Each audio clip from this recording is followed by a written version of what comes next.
get a feel for this kind of research, think back to a time when you hurt a loved one. It would be especially helpful if you can think of a time when you had to apologize and promise you'd never do it again. It may not be as extreme as this, but then again, you might want to hold yourself to a higher standard. Now, when you recall your unfortunate event, you may feel bad about it. And considering the likely damage it caused to your relationship, you may view it as a mistake. But if this was an ordinary mistake, you would learn from it and not make it again. But it's not an ordinary mistake.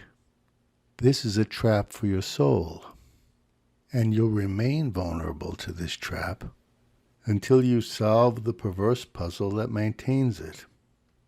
Remember, the puzzle is not why you acted in a way that led to an unwanted outcome, but why you made the same mistake again.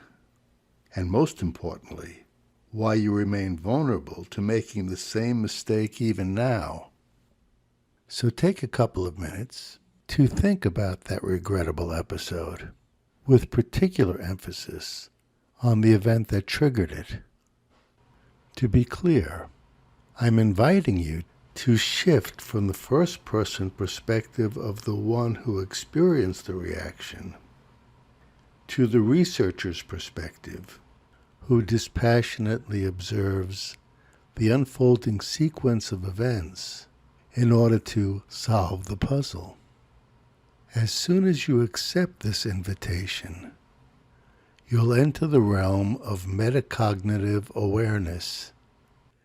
I'm using this technical jargon because once you get the definition, you'll understand a critical concept.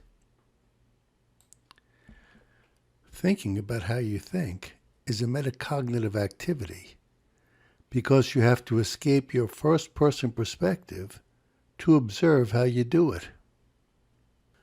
Likewise, observing your emotional reactions involves shifting from the perspective of the one who experiences the emotions directly to the dispassionate perspective of a researcher studying cause and effect.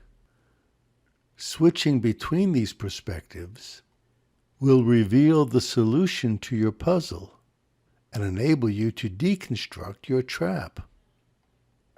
The obvious reason to do this research is to figure out what's causing you to act in ways that bring about outcomes you don't want.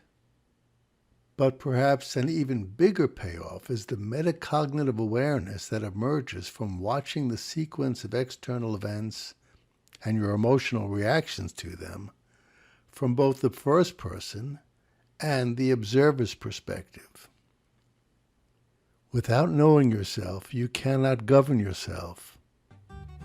The part of you that operates the cause and effect principles that influence your reactions has to be outside the principles that it's manipulating. Happily, the metacognitive skills of working with your own experience emerge naturally as you become familiar with shifting from your default first-person perspective to the metacognitive perspective.